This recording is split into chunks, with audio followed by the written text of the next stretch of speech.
All right, so today we're going to talk about a wild story that starts with, of all things, a cake and somehow ends up in a federal courtroom. It's about how a viral hip hop song, which was actually born from a police raid, ended up sparking this huge First Amendment battle.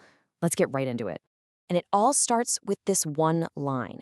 I mean, it's just so absurd and specific that, of course, the internet just latched onto it immediately. But behind that catchy, funny line was a very real and actually pretty serious event. So that's the big question, right? How on earth does a song about a lemon pound cake lead to a lawsuit for nearly $4 million? It forces this huge debate over free speech, police accountability, and, really, the power of art in our totally digital world. To really get the song, we've got to go back in time a little bit. Because this story, it doesn't kick off in a recording studio. Nope. It starts with the loud, jarring sound of a police raid on the home of the musician Joseph Foreman, who, as you probably know, is Afroman. So here's a quick look at how this all unfolded. It kicks off in August 2022 with that police raid. Then, Afroman drops his album, which, you guessed it, leads to a massive lawsuit from the deputies who were involved. And the whole thing comes to a head with this dramatic court verdict in March of 2026. We're going to walk through all of it. Okay, so let's dig into the raid itself. You had deputies coming in, guns drawn, they had a warrant for suspected drug trafficking and kidnapping. And while this is all going down, Afroman's wife and his two young kids are home to see the whole thing. The officers disconnect his security cameras and they seize over $4,000 in cash. But here's the kicker, the most important part of all.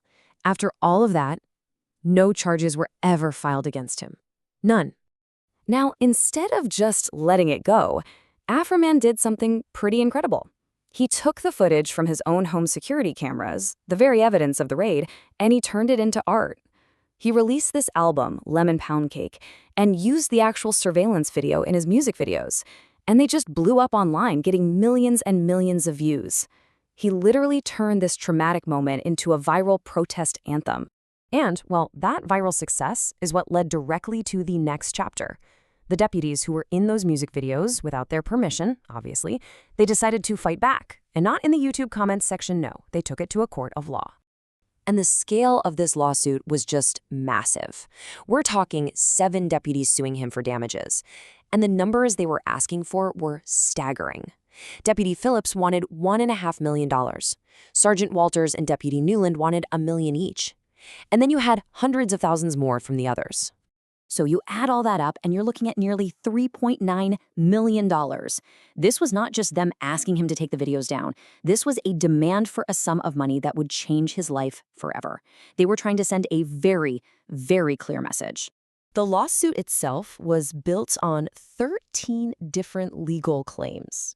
The deputies were arguing that Afroman had defamed them, that he invaded their privacy by putting them in a false light, and that he used their images, their likeness, without permission to make money. This was setting the stage for a really high-stakes courtroom battle. So the case finally goes to trial in March of 2026. And for 3 days, the courtroom is just filled with testimony from both sides. You had the deputies describing the personal and professional fallout, and then Afroman himself takes the stand to defend his art and what he saw as his rights. You know, at its core, this trial was really a clash of 2 completely different stories. On one side, you have the plaintiffs, the deputies, saying this was about emotional distress, damage to their careers, and intentional lies.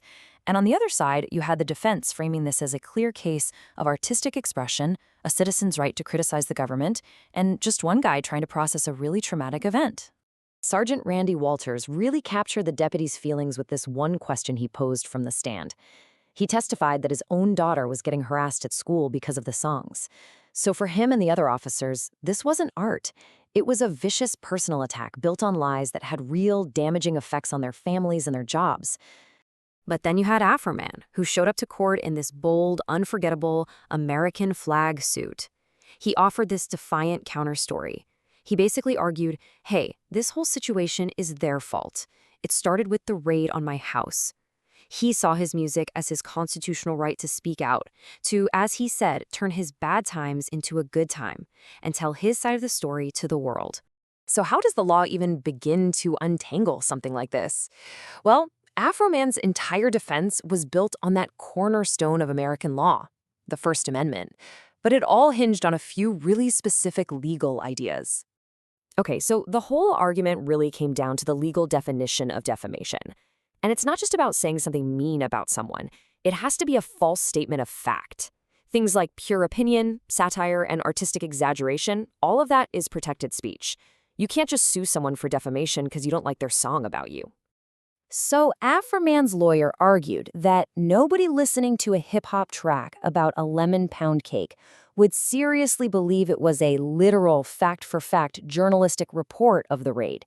The lyrics were clearly exaggeration, they were social commentary, they were comedy, they were not statements of fact.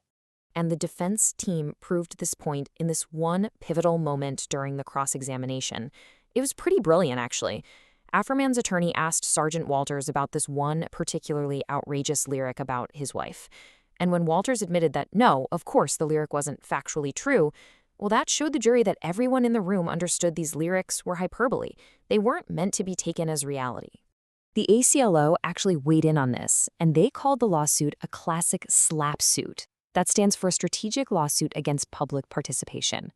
And the idea behind these suits isn't always to win. It's often to intimidate and just financially bury your critics until they shut up. It's a tool used to chill free speech. So after 3 days of really intense testimony and all these complex legal arguments, the case was handed over to a jury of 10 people. Afroman's music, his money, and a really important free speech precedent were all hanging in the balance. And the verdict was a total shocker. After just 6 hours, the jury came back. They found Afroman not liable, and not just on one claim or a few of them, but on all 13. It was a clean sweep, a complete and total victory for the defense. Coming out of the courthouse, still in his American flag suit, an emotional Afroman yelled, "We did it, America!" With that statement, he framed this whole thing not as just his personal win, but as a victory for the fundamental right of any citizen to criticize their government and to speak their truth, no matter how wild it sounds. And at the end of the day, the lawsuit accomplished the exact opposite of what the deputies wanted it to. I mean, this is a textbook example of the Streisand effect. By trying to sue the music and the story into silence, they accidentally made Afroman, his song, and all the details of that 2022 raid more famous than they ever would have been otherwise. The lawsuit itself became the best promotion he could have ever asked for. You know, this case leaves us with a really critical question for the times we live in. In an age where anyone with a smartphone can call out power and go viral in a single night, that line between protected speech and punishable harm is constantly being redrawn. The curious case of the lemon pound cake gives us one powerful answer, but this debate, it is far from over.